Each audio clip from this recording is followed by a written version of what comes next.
bilang ini Rp1.000, ya kan?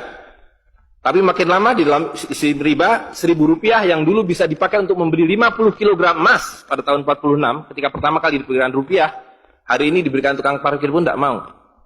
Maka mereka ganti gambarnya dengan Soekarno-Hatta, nolnya ditambah 2, menjadi 100.000. Yang 99.000 dari mana? Ya kan? 99.000 dari mana? Dan kalau ini kita belah 2, dibelah 4, mau saya kasih 4 mahasiswa. Kemana samannya tadi itu nilainya? Ya, ini seperti sihirnya Fir'aun yang menjadikan tali sebagai ular. Nah, orang Amerika bilang, pedagang Amerika, saya juga punya kertas sendiri, namanya greenback. Tapi kertas saya punya 10.000 kali lipat dari kertas saudara. Jadi kalau Bapak Ibu sekalian, adik-adik pergi ke Washington sana, ke New York, bawa uang 100.000. Belum tentu mahasiswa punya uang 100.000 kan? Harus bekerja 2 hari untuk mendapatkan uang 100.000. Pergi ke Washington, saya mau beli Coca-Cola 1 botol. Apa mereka bilang? Apa mereka bilang? Ini kertas funny. This is funny paper. Gak laku. Tapi siapapun datang ke Ternate dengan $100, you punya cengkeh, berikan pada saya. Saya mau beli, you punya Coca-Cola, tapi saya minta 1 truk. Apa yang kita lakukan? Kita berikan Coca-Cola 1 truk, karena mereka bilang, mereka bisa yakinkan kita, selembar kertas mereka 10.000 kali lipat dari lembar kertas kita. Dan mereka bilang, kita punya kertas tidak laku, mereka punya kertas laku di seluruh dunia. Betul nggak? Dengan cara itulah seluruh cengkeh Ternate habis. Pala Ternate habis. Seluruh kekayaan Ternate habis, hanya diganti dengan byte komputer. Dengan cara itulah kemiskinan dan pemiskinan dilakukan oleh para bankir. Jadi banking is crime. And bankers are the criminal. Dengan sihir ini. Ya. Nah, dan ini baru satu fase. Saya minta satu tahap lagi untuk menjelaskan dengan uang kertas yang sudah merupakan kezoliman ini, ya, itu menjadi berlipat ganda zolimnya melalui banking system, di mana ini digelembungkan. Kalau tidak ada bank, kalau saya punya uang 100.000 dipinjam oleh Ustadz Nur, maka uang saya habis. Saya akan memiliki kembali kalau dikembalikan. Tapi dengan banking system, kalau uang ini saya hutangkan, dia beranak pinak. 20 kali lipat. Uang 100 miliar, kalau ditaruh di bank, maka bank detik itu mencatatkan dalam bukunya punya uang 100 miliar. Betul nggak? Dan itu dilegalisir oleh pemerintah. Bahwa you boleh mengakui itu sebagai milikmu. Dan bagi bank, uang titipan ini liability. Maka dia harus sewakan. Dia harus pinjamkan dengan bunga kepada orang yang mau beli rumah tidak bisa beli rumah, mau beli mobil tidak bisa beli mobil. Jangan khawatir, saya beri kredit. Tapi harus tahan 10% untuk cadangan. Ya kan? Dan semua orang dibikin miskin. Misi pokok bank adalah membuat semua orang miskin supaya tidak mampu membeli apapun kecuali berhutang melalui bank. Maka ketika 100 miliar ini diterima bank, maka dia bisa mengutar itu 20 kali. Dengan bunga katakanlah 10%. Maka dia akan mendapatkan dari bunganya saja 180 miliar. Jadi kalau bank bilang saya ngasih bunga hanya 10%, dia akan dapatkan 200%. Dan dari pokoknya yang dia putar itu, maka dia akan dapatkan 20 kali 90 miliar. Coba lihat. Maka terciptalah uang 1,9 triliun, hampir 2.000 triliun. Padahal uangnya berapa tadi? 200 miliar. Yang 1,8 triliun dari mana? Angin, sihir, tidak ada. Itu sebabnya setiap bank dijaga oleh satpam, supaya mengesankan bahwa di bank ada uang. Tidak ada uang di bank. Itu kenapa setiap pegawai bank pakai jas, pakai dasi, supaya orang yakin bahwa uangnya dijaga dengan baik, karena di situ tidak ada uang. Dan itu sepenuhnya pengelabuan. Jadi bank itu adalah arisan berantai. Kalau kita datang mengambil uang, tapi orang bisa bilang, tapi kalau saya ngambil uang di bank kok ada? Uang siapa yang diberikan? Uang Anda sudah nggak ada. Jadi orang percaya bahwa bank adalah tempat yang paling aman menyimpan uang. Bank adalah tempat paling tidak aman menyimpan uang. Belum Anda keluar dari pintu bank, uang Anda sudah nggak ada. Membuktikannya gampang. Datang pada hari yang sama, minta saya mau ambil uang saya hari ini. Potong telinga saya kalau Anda dapat uang, kecuali 10% dari nasabah. Bisa dipahami? Ya. Uangnya tidak ada. Itu. Nah, tapi yang perlu dipahami adalah akibatnya. Kalau kita tadi punya uang 100.000, di sini ada satu handphone, maka berapa harga handphone ini? Ceteris paribus kata ekonom. Maka harga handphone ini ada 100.000, ya kan? Tapi ketika ini digelembungkan menjadi 2 juta, sementara sumber daya alamnya tetap, berapa harga handphone ini? Menjadi 2 juta. Dan itu mereka bilang inflasi. Jadi inflasi adalah kebohongan. Lihat ya, dulu ketika Republik Indonesia didirikan, uang yang pertama dicetak adalah 1 sen, paling besar 100 rupiah. 600 rupiah. Uang 1.000 pernah didesain tapi tidak dicetak karena terlalu besar. Karena dengan 1.000 Anda sudah dapat beli emas setengah kilo. Pada waktu itu 1 gram emas hanya 2 rupiah. Dan mereka berjanji, jangan khawatir, setiap rupiah saya jamin dengan 1,5 gram emas. Sampai sekarang itu berlaku Undang-Undang tahun 46. Nah tapi lihat, karena uang kertas itu sihir, dicetak makin banyak, nilainya merosot. Bebeknya mah tetap, cengkehnya tetap, palanya tetap, tapi nilai uangnya yang merosot. Maka mulai tahun 52, ini pertama kali by the way, ini Bank Indonesia baru muncul tahun 52. Bank Sentral Republik Indonesia itu bukan Bank Indonesia, dulu namanya BNI 46. Tapi Belanda tidak mau. You mau merdeka, you mesti nurut saya. Hentikan BNI 46, ganti dengan bank saya, The Jeffers Bank, menjadi Bank Indonesia. Dan hentikan uang Republik Indonesia, ganti dengan uang saya, Guilders, yang kemudian berubah menjadi uang Bank Indonesia. Oke? Nah, begitu muncul tahun 52, rupiah sudah mulai tidak laku. Dibikinlah uang 1.000 rupiah. Ringkas cerita, tahun 57, uang 1.000 sudah mulai tidak laku. Dibuatlah 2.500 rupiah. Dibuatlah uang 5.000, pertama kali muncul 64, uang 10.000 rupiah. Pak Karno bilang, kita sudah terlalu miskin. Maka uang 1.000 digunduli menjadi 1 rupiah, yang disebut senering. Tapi tidak lama kemudian muncul lagi. Karena uang kertas adalah penipuan. Worthless. No value. Ringkas cerita, Pak Harto dibilang berhasil dalam pembangunan, dia bikin uang 50.000 rupiah. Dengan gambar Pak Harto dan kapal terbangnya. Tapi inilah ilusi yang lain. Inilah sihir yang lain. Semakin besar uang Anda bukan semakin kaya. Semakin uang besar Anda berarti semakin miskin. Bisa diikuti? Maka ketika terjadi krismon, rupiah makin tidak laku, harus dibikin uang 100.000. Dan sekarang uang 100.000 sudah mulai tidak laku. Ibu-ibu sudah komplain kalau pergi ke pasar dengan 100.000. Betul nggak, Bu? Sudah tidak bisa beli apa-apa ini. Maka mereka dua pilihannya. Pilihan pertama adalah mereka akan mencetak uang 200.000, 500.000. Tapi tidak mungkin. Komputer sudah nggak bisa menghitung. Kalkulator nggak bisa menghitung. Hang. Terlalu banyak nolnya. Pilihan kedua adalah digunduli nolnya. Redenominasi. Jadi redenominasi itu bukan untuk mengatasi inflasi, tapi untuk menutupi inflasi. Jadi itu adalah pengelabuan di atas pengelabuan, di atas pengelabuan, di atas pengelabuan. Gitu. Ya. Jadi secara real, uang 100.000 ini dulu ketika Pak Harto masih berkuasa, menjelang jatuh itu, kalau dibelikan telur, dapat 50 kilo. Masih ada yang ingat gak, Bu? Kalau ibu-ibu ingat pasti. 1 kilo telur harganya 2.000 rupiah. Begitu Pak Harto jatuh, dibilang ini gara-gara krismon, uangnya sama. Walaupun ini belum ada waktu itu, karena ini masih 50.000 aja udah besar waktu itu. Uang yang sama dengan telur yang sama, tiba-tiba dibawa ke pasar, saya mau beli telur. Bu, hari ini tidak dapat 50 kilo lagi. Hari ini cuma dapat 13 kilo. Karena daya belinya, telur sekarang 7.500. Dan hari ini, kalau di pasar Ternate berapa, Bu, harga telur sekilo? Hari ini.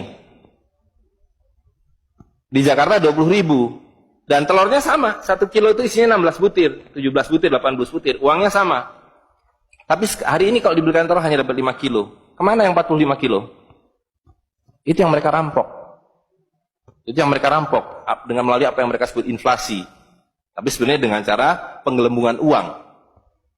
Kertas yang terus-menerus di nilai.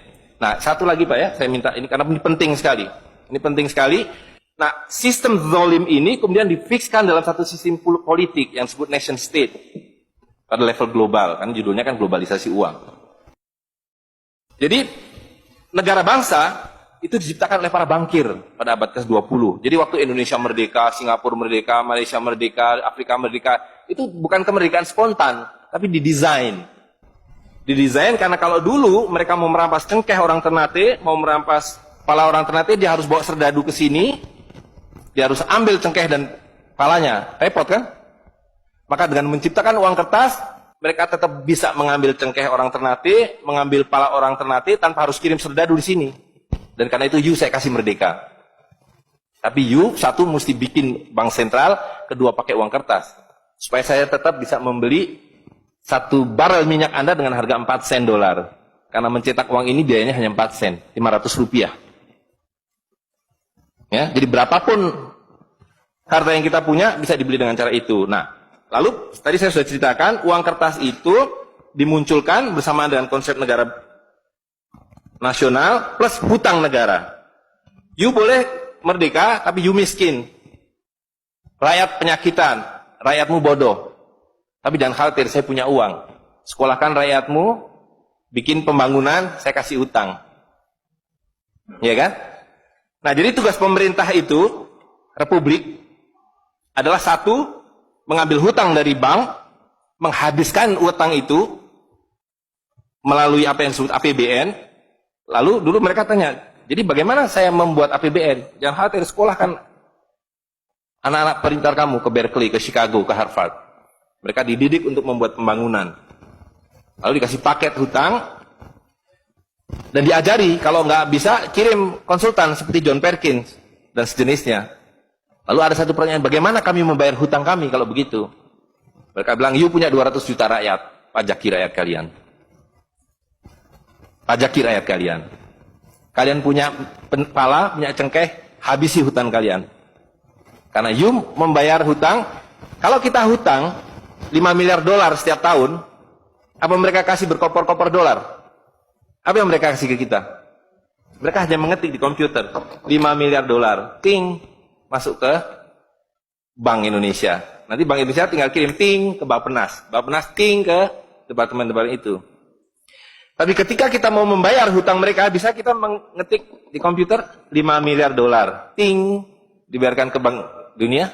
Gak bisa, you mesti punya devisa. Dari mana kami punya devisa? You mesti beli dolar kami. Caranya tebang hutan kalian. Habisi boksit kalian. Habisi mineral kalian. Betul nggak? Nah, jadi itulah yang terjadi di dalam sistem Fir'aun sekarang ini. Bahwa pemerintah itu didesain hanya untuk mengambil hutang dari bank, menghabiskan melalui APBN dan proyek, kemudian memajaki rakyat. Karena itu pajak semakin hari semakin tinggi, semakin banyak, semakin tinggi, semakin banyak. Gitu. Nah, jadi kalau digambarkan seperti ini, ya kan? Wilayah domestik nasional itu adalah demokrasi. Supaya kalau 5 tahun harus ganti. Kalau ada presiden, ada perdana menteri yang tidak nurut pada para bankir, out. Tapi para bankir tidak pernah berganti, mereka turun-temurun, perusahaan swasta, anak beranak pinak. Ini kira-kira hanya 400 keluarga di dunia ini yang menguasai seluruh sistem keuangan dan politik. Jadi kita ini sekarang utangnya tiba-tiba sudah 2.100 triliun. Padahal tahun waktu Pak Harto jatuh itu utangnya hanya berapa? 50 miliar dolar. 500 triliun. Sekarang sudah 2.000 triliun. Dan begitu kurs dolar berubah, utang kita nambah. Gitu. Dan BI tidak pernah memenuhi janjinya. Karena tugas pokok BI adalah menjaga stabilitas kurs. Tidak pernah bisa. Dan tidak akan pernah bisa apapun yang dilakukan karena memang tidak ada nilainya. Gitu. Nah, jadi sebagai penutup, maka apa yang harus kita lakukan adalah melakukan membalik seperti yang mereka dulu lakukan. Yang mereka dulu lakukan adalah mengambil emas dan perak dari orang tua kita, mereka lebur menjadi batangan, dia simpan di berangkas, dan kepada kita dikasih toilet paper ini, kata Mahathir Muhammad. Maka yang harus kita lakukan sekarang sebelum ini jadi apa? Oncom. Lebih berharga oncom.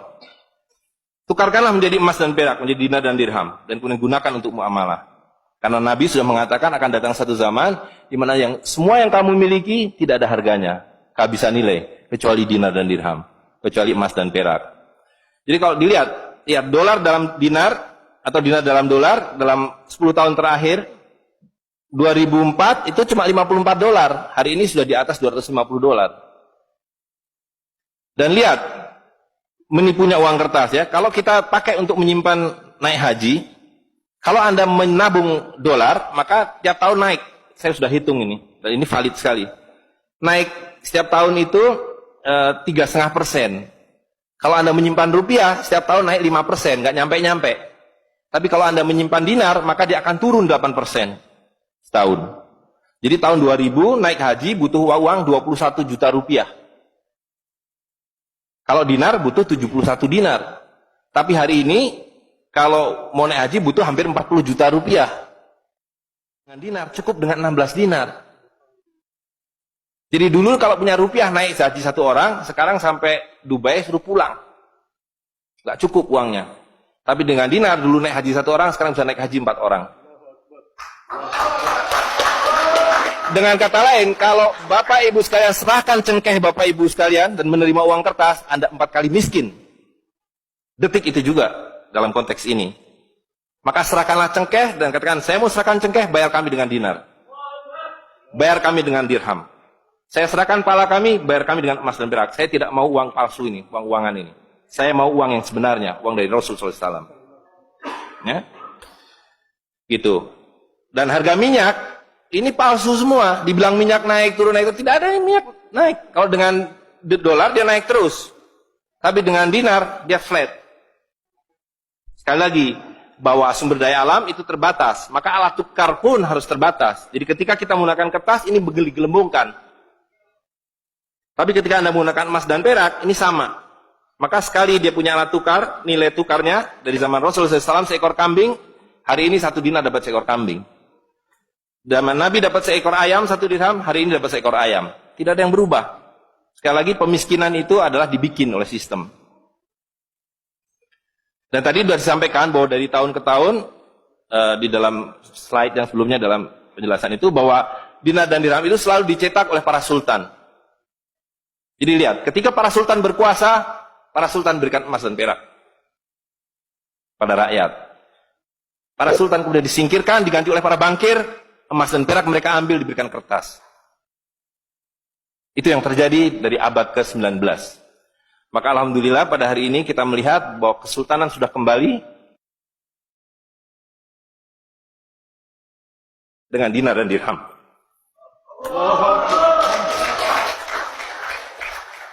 Dan ini adalah awal berakhirnya sistem riba. Ini adalah awal dari janji Allah SWT, yamhaqu riba wa yurbi shadaqatan. Aku suburkan sedekah dan aku hancurkan riba. Kehancuran riba ditandai dengan seperti apa yang dikatakan Nabi, kehancuran mata uang kertas. Suka atau tidak suka, terima atau tidak terima, ini adalah awal kehancuran. Dan karena itu yang harus kita lakukan adalah supaya kita tidak ikut hancur di dalamnya, kita songsong kembalinya dinar dan dirham. Dan itu berarti kembalinya sultania. Dan Ternate adalah awal dari kembalinya dinar dan dirham dan sultania bersama dengan Kesultanan Cirebon, bersama dengan Kesultanan di Sulu. Jadi sekarang sudah ada 3 sultan yang mencetak kembali dinar dan dirham. Dan ini akan mengawali kembalinya dinar dan dirham di seluruh dunia.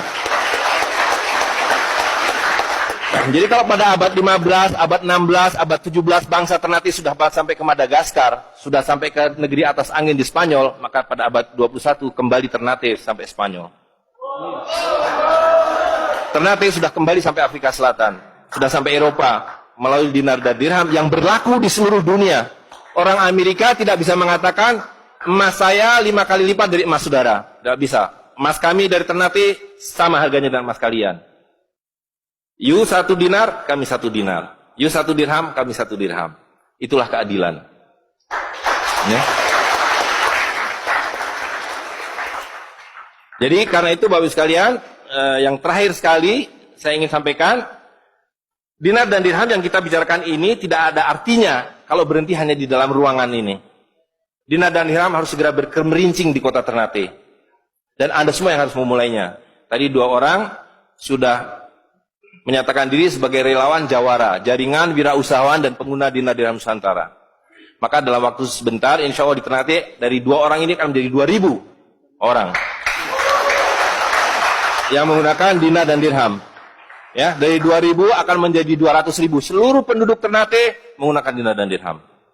Dan Kanjeng Sultan dari beberapa waktu yang lalu sudah mulai membagikan zakat dalam dirham. Jadi di Ternate itu sekurangnya sudah ada 1.000 orang memiliki koin dirham yang dibagikan oleh Sultan.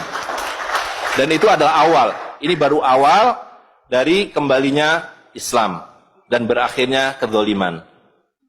Jadi sekali lagi Bapak Ibu sekalian, marilah segera ya ular-ular Fir'aun itu kita akhiri dengan cara yang sangat mudah, yaitu kita mentaati perintah Allah SWT.